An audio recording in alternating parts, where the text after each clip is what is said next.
And we are live with دينا النحاس. ازيك يا دينا، عاملة ايه؟ هاي حنان، الحمد لله كله تمام. انتي ايه الاخبار؟ صباح الفل عليكي. صباح الجمال. احلى صباح يوم الجمعه بدري بقى. جميل جميل. دينا، انت دلوقتي يعني you extended your knowledge going بقى الكوتشنج والبوزيتيف سايكولوجي والحاجات دي كلها عشان to empower your school. والفايبس اللي بشوفها منك والحماس في التغيير وكده حاجة جميلة جدا. At the same time انت بتقولي لنا النهارده يا جماعه اي education before education لازم تكوميونيكيت مع سواء التيتشرز مننا لبعضنا، سواء التيتشر والسوبرفايزر والبرنسبلز او سواء الستودنتس. فكل التعليم يبدا من الكوميونيكيشن، التواصل. ازاي يعملوا تواصل بقى بطريقه كده بوزيتيف ولطيفه ولذيذه وكده كلها كده تفاؤل. طيب احنا هنتكلم النهارده على different ways of communication. وانتي اوريدي يعني اخدتي first part اللي هو احنا بنكوميونيكيت مع مين؟ بنكوميونيكيت مع teachers، بنكوميونيكيت مع parents، مع students، مع stakeholders، مع اي حد في الفيلد of education. yes، الانسر is yes. بس قبل ما نعمل communication مع كل الناس دي احنا we need to communicate with ourselves first. الله. ندخل بقى بشويه كوتشنج مع التريننج. لما انا بدات as a teacher انا كنت متخيله زي ما انت بتقولي فعلا احنا we need to communicate together، محتاجين نعمل بلان، محتاجين الستودنتس الاكاديميكس and so on. لما دخلت في الكوتشنج لقيت ان قبل ما اعمل اي حاجه من الحاجات دي انا محتاجه اشوف العلاقه بيني وبين نفسي اخبارها ايه. وذاتس واي لو تاخدي بالك انا ما قلتش communicate to teach، انا قلت communicate to educate، لان انا I believe ان في فرق جامد جدا، وده برضه هنتكلم عليه النهارده ان شاء الله، بين التيتشنج وبين الاديوكيشن. I believe in most of our teachers ماشيين في الخط بتاع being educators، زي ما كنا بنتكلم ان فعلا موضوع كورونا وموضوع الاونلاين وموضوع ان احنا stepping out of our comfort zone، ان احنا نبقى في المدرسه ومعانا البورد ومعانا الريسورسز و everything is around، خلانا نطلع حاجات كتيره قوي حلوه، وخلانا نبدا نكتشف حاجات كتيره تقدر تساعدنا في الاول وتقدر تساعد الستودنتس. انا متحيزه جدا للتيتشرز يا حنان بصراحه، يعني انا اشتغلت اوريدي في كوربريت قبل كده، بس انا متحيزه للتيتشر. ليه؟ لان التيتشر is the one who teaches all the professions. يعني احنا كeducators بنطلع الدكتور والمهندس والسايكولوجيست وكل البروفيشنز اللي احنا بنشتغل عليها. فذاتس واي عارفه as if ان احنا we're implanting the seeds، يعني you plant the seeds، فبالتالي بتبدا sprout وتبدا تطلع حاجات جميله.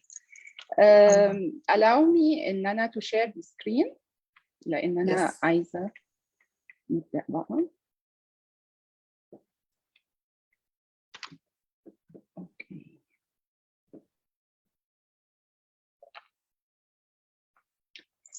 اول حاجه هنتكلم فيها ولذيذ قوي ان انت you read my mind. على فكره انا ما قلتلكيش انا هتكلم عن ايه، بس اول حاجه بنتكلم فيها في positive psychology. يعني ايه positive psychology؟ يعني ايه اتكلم في what makes this person to be the better self او the better image of this person. احنا التارجت بتاعنا educators او teachers. positive psychology makes the teacher feels ان تقدر تطلع احسن ما عندها. makes the teacher feels happy. ازاي؟ هنتكلم عن ازاي، وهنتكلم عن what makes your heart sing، وهسألك حاليا شوية أسئلة. بس مارتن سيليجمان قال لنا في البوزيتيف سايكولوجي، طبعا ده الفاذر اوف بوزيتيف سايكولوجي، وجي طبعا بعد مازلو وبعد ارسطوطل، بس هو قال ان الهابي teacher equals a happy class، a happy teacher equals happy students equals happy parents equals happy school administration, happy community, happy stakeholders. How can the teacher be happy؟ لو أنا سألتك يا حنان what makes your heart sing as an educator هتقولي لي إيه؟ أما بشوف الأولاد يعني عينيهم بتنور، مبسوطين، فرحانين بنفسهم، فرحانين بالأتيفمنت بتاعتهم. يعني this is always هابي، هم اشوفهم هابي يبقى انا هابي على طول. ببقى انا هابي بالظبط. طب تخيلي بقى لو انت as a teacher انت a happy teacher فdefinitely it will be reflected على الستودنتس بتوعك. الانفايرمنت نفسها هتبقى عامله ازاي. ممكن teachers يقولوا when I drink my coffee الصبح it makes me happy. ممكن teachers يقولوا when I read my book especially chapter معين او to motivate myself في حاجه معينه it makes my heart sing. في حاجات كتيره قوي هنقعد نتكلم عنها، بس تعالي برضو نركز على، انا النهارده هركز على 3 حاجات هم دول اللي يعني I totally believe in it. ان I believe ان لو طبقنا ال3 حاجات في الفيلد of education هيبقى عندي happy teachers, happy parents, happy community كلها. أول حاجة هنتكلم عنها ستيفن كوفي. طبعا ستيفن كوفي هو كتب كتاب اسمه 7 Habits of Highly Effective People و Effective Parents و Effective Teens و Effective Students. يعني كان نفسي أقابله الحقيقة قبل ما يتوفى، بس يعني ربنا يرحمه. he made a great difference. لما نيجي نتكلم على ال 7 habits of highly effective هم نفس الهابتس هم بس تخيلي بقى مع التيتشر بتطبقها ازاي مع التين ايجرز اللي هم يعني اللي they don't give us hard time خالص وكل الحياة بتبقى سلسة معانا كبارنتس وكتيتشرز. كوفي اتكلم ان قسم ال 7 habits into 3 main parts. اول حاجة ان انا I need to start with myself. You need to start with you. وانا I'm quoting الكلام بتاعه اللي هو قايله start with you. That's why انا اول ما قلت لك قبل ما نعمل communication هنعمل communication مع نفسنا احنا الاول. اوكي you will start with you وبعد كده هنبدا نتكلم ونتعامل مع الاذرز وهنشوف هنتعامل مع الاذرز ازاي، وبعد كده بعد ما نتعامل مع الاذرز ازاي بقى ان انا to take care of myself. لو احنا مسكنا الهابتس بالطريقه دي، طبعا الصور دي كلها انا اوريدي جايباها بلايسنس بكله عشان to avoid the plagiarism، لان انا educator واحنا we're teaching our students ان no plagiarism at all. At least we need to mention the source يعني. طبعا. اول 3 هابتس ستيفن كوفي بيتكلم عنها عشان انا اشتغل على نفسي. لو تاخدي بالك هنا بصي الروتس عامله ازاي، بصي الروتس are really strong ازاي. طبعا. اوكي الروتس دي ايه؟ اول حاجه first habit ان انا to be proactive. يعني ايه to be proactive؟ يعني not to be a reactive. يعني ما استناش لما المشكله تحصل عندي في الكلاس وبعد كده ابدا react. I need while I'm planning وانا بشتغل وانا بستخدم الريسورسز اللي معايا انا محتاج ان انا اشتغل زي ما بنقول ايه you anticipate what will happen بحيث ان احنا كتيتشرز يبقى معانا several options. تاني habit begin with the end in mind. ايه البلان بتاعي؟ انا عايزه اعمل ايه؟ انا محتاجه اعمل ايه؟ ايه البلان بتاعي؟ النهارده انا هعمل ايه؟ ودي هنتكلم عنها بالتفصيل لما هنروح لروبن شارما وهنشوف هو هيقول لنا ازاي نستخدم الحاجات دي عشان نشتغل على نفسنا.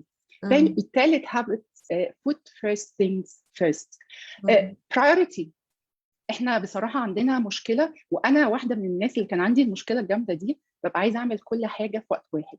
وبعدين I remember ستيفن كوفي في الفيديو المشهور بتاعه لما جاب rocks different rocks وطلب من one of the audience one of the participants انها تحط الروكس وتحط البابلز السمول بابلز وتحط الساند كلها في كونتينر واحد.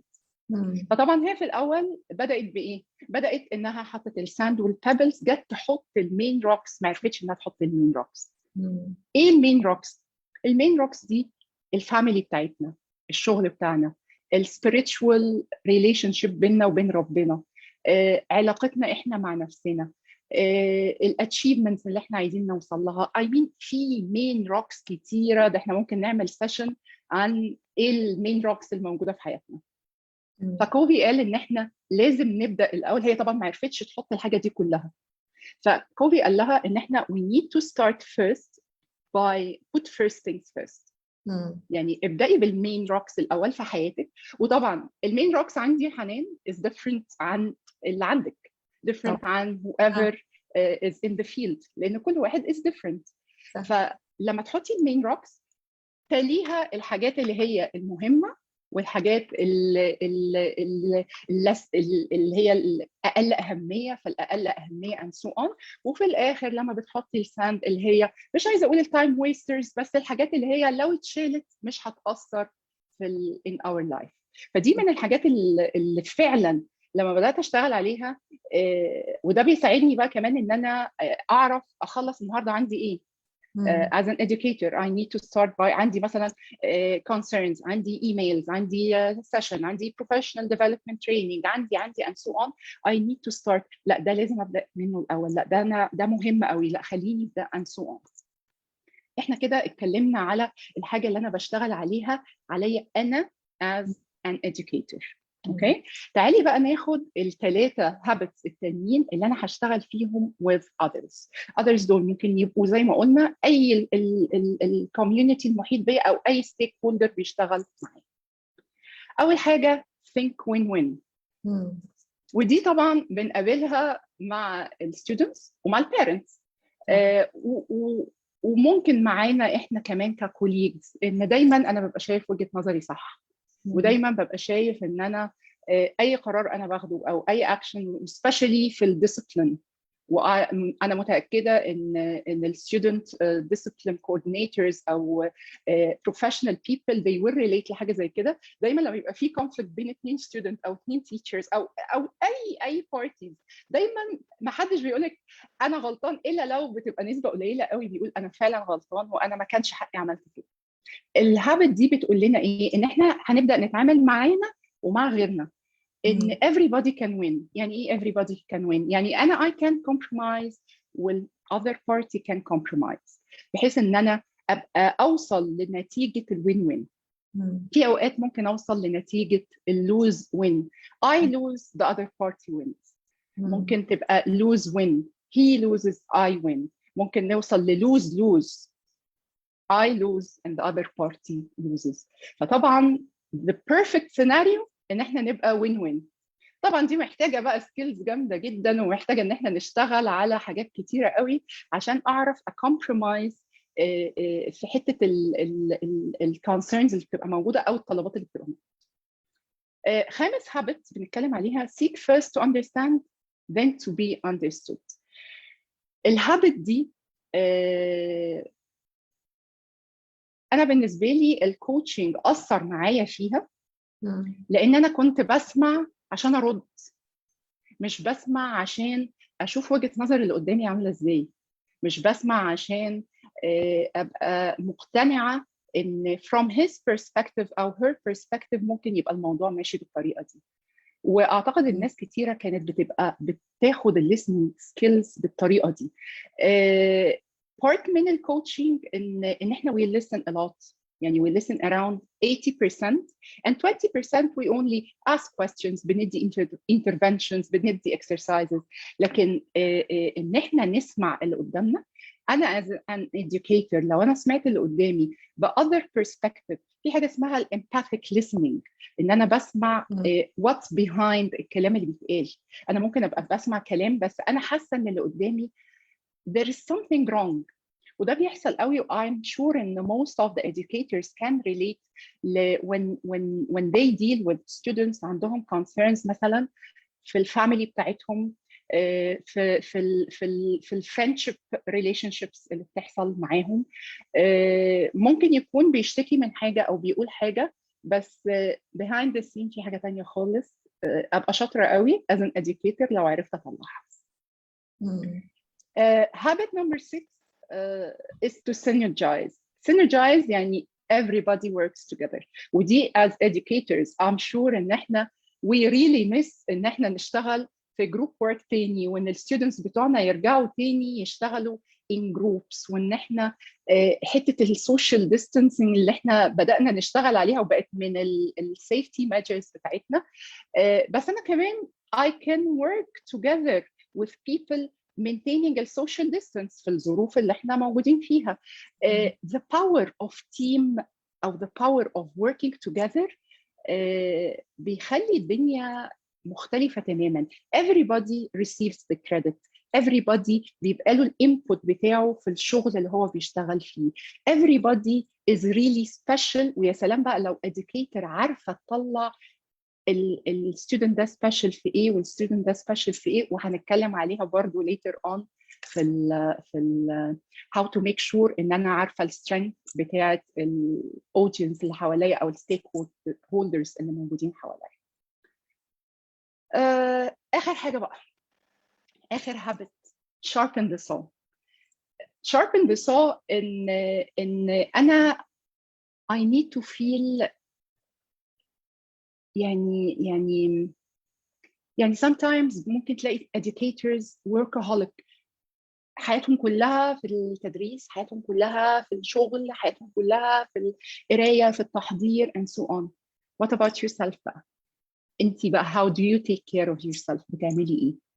هل بتنزلي تتمشي؟ هل بتعملي رياضه؟ هل بتعملي meditation؟ هل بتسمعي ميوزك؟ حنان انتي معايا؟ حنان انا مش شايفاكي.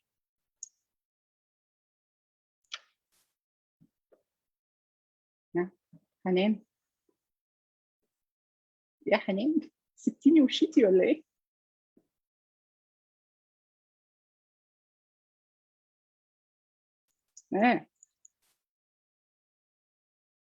يا حنان كل ده عشان قلت take care of yourself.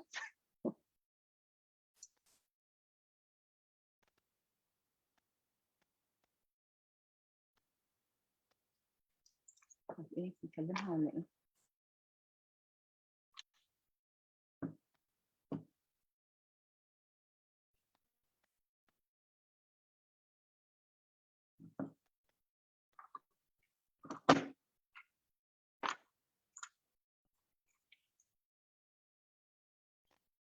اوكي تمام.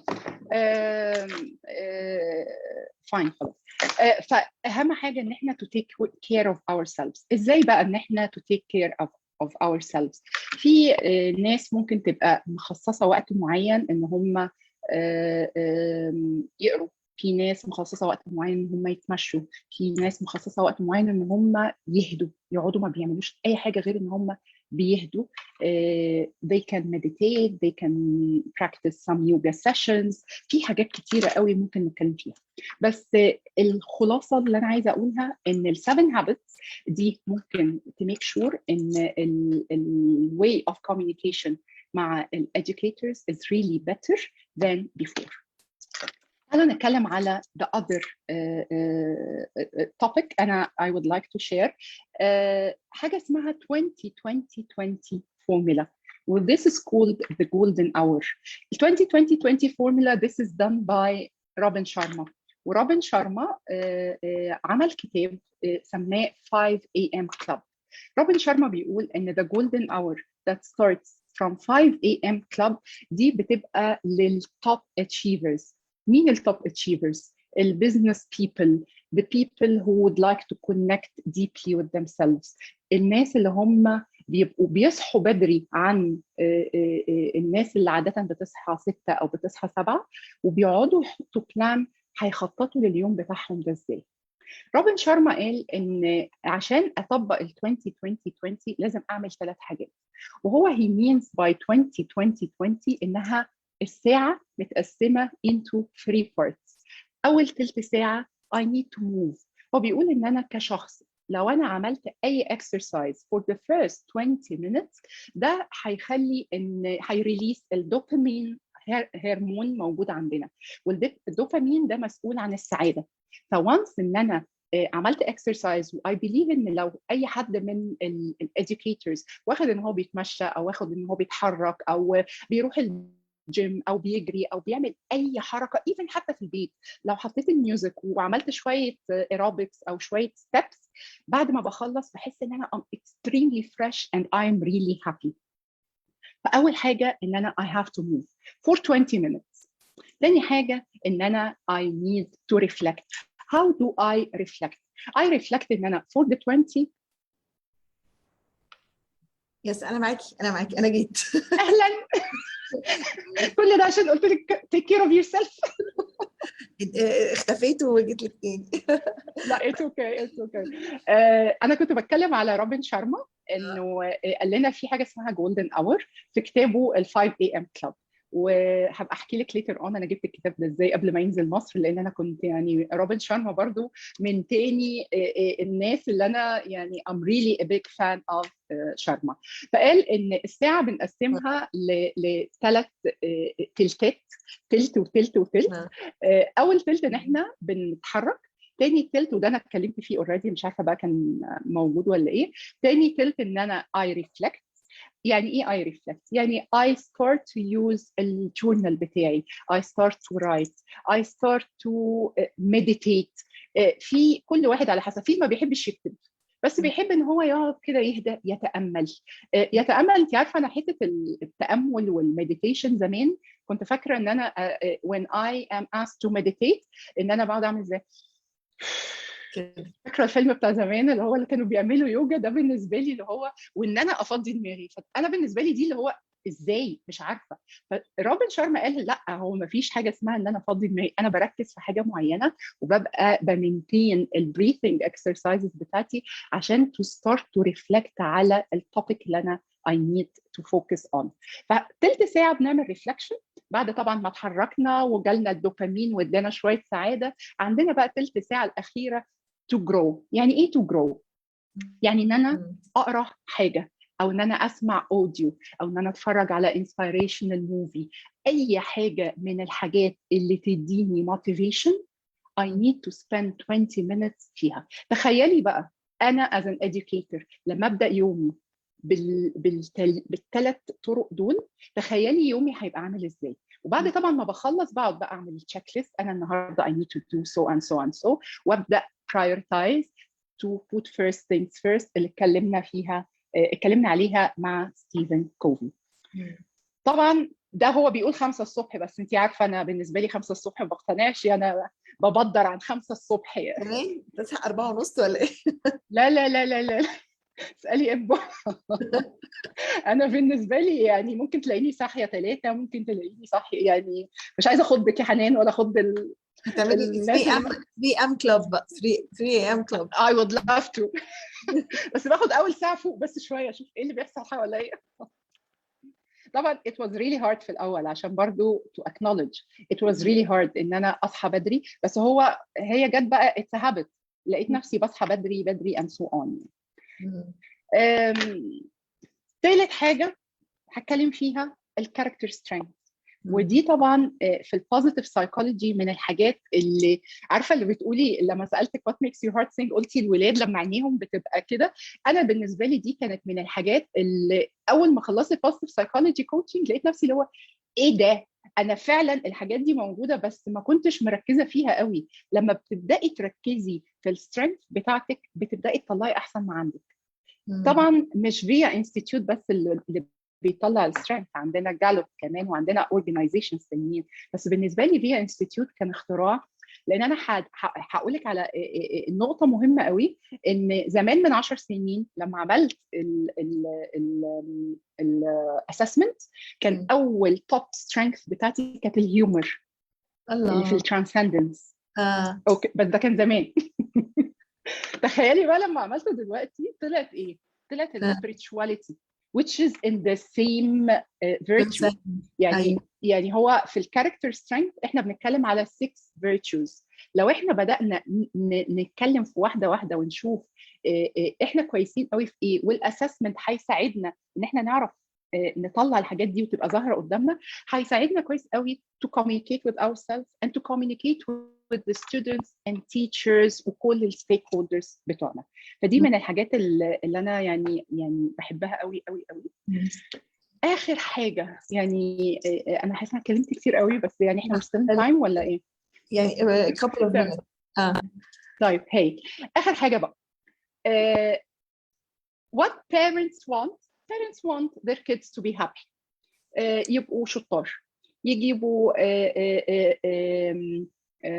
يبقى عندهم performance عالي، to be happy kids، يبقوا فخورين بيهم، يبقوا حاجات كتيره قوي. ده احنا لو عملنا سيشن what parents want هنطلع حاجات كتيره قوي منهم. طب what school teaches؟ ولو تاخدي بالك انا قايله teachers، وهي الكلمه دي كمان برضو هي عشان الاكنولجمنت دي اوريدي برضو بتاعت سيليجمان مارتن سيليجمان، ان what parents want الجزء اللي هم عايزينه مع what school teachers الاكاديميكس والبروجرامز والريسورسز، تمام، بيبقى في جاب في النص بينهم. الجاب دي to be filled by positive education. ايه البوزيتيف education؟ ان انا بدخل الاكاديميكس والريسورسز اللي المدرسه بتقدمها مع الويل بينج اللي المدرسه المفروض انها to take care of وتقدمه للولاد in order to produce happy kids and happy students. If I have happy students, يبقى I have happy parents و happy administrators و happy Friday. يعني احنا كده نخلي عندنا نية، يعني من اولها لاخرها انت باديه happy. انت خلصتي السلايد بتاعتك؟ Is this the last slide؟ خلاص. طب اقفلي السكرين، اقفلي share the screen. يعني من الاول للاخر انت بتتكلمي على البدايه a happy student is a happy teacher او happy teacher is a happy student، يعني رايحه جايه من ناحيتين يعني. وتظبيطه نفسنا وكوميونيكيشن مع نفسنا، وان احنا نعمل كل put things first، وكل الحاجات اللي هي 7 steps بتاعت كوفي او 7 habits كوفي. كل ده you're working towards في الاخر a happy child برضه. يعني الدنيا كلها ماشيه. لو انا كتيتشر وعندي النيه يا جماعه تعالوا نخش السنه دي بنيه هابي تشايلد. هابي تشايلد ده بيتجاب ازاي؟